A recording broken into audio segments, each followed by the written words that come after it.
Mercury Park Lane, the forgotten luxury cruiser.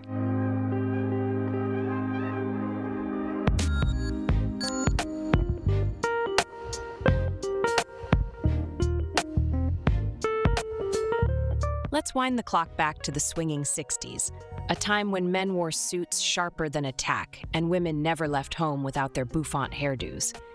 It was an era of ostentation and excess, and no car epitomized this better than the Mercury Park Lane, the big brash cousin of the Ford lineup that thought, why not dial it up to 11? Right, so what's the deal with the Park Lane? Picture this. A car so massive, it looked like it was designed by someone who thought America was running out of land. Stretching nearly as long as a city block, this barge was Mercury's top-of-the-line model, intended to go head-to-head with Buick and Oldsmobile.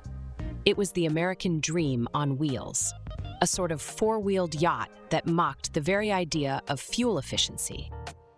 Underneath that gargantuan bonnet, you could find various V8 options, including the legendary 410 cubic inch Marauder engine, which could produce a heady 330 horsepower. This was essentially a land yacht with the heart of a muscle car. Imagine driving your living room down the freeway, but with the acceleration to embarrass lesser vehicles. The experience of driving a Park Lane was akin to piloting an aircraft carrier.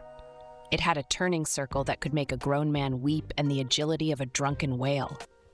But oh, the comfort. The suspension was softer than a featherbed, soaking up bumps like they were mere suggestions, rather than physical entities.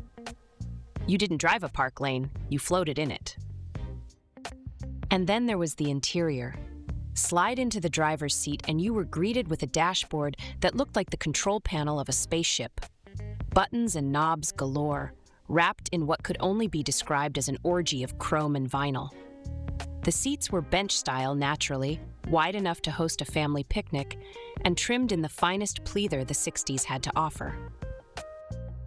But there was more than just ridiculous dimensions and plush interiors. The Park Lane had presence. You didn't just arrive at your destination, you made an entrance, much like a grand conductor striding onto the stage.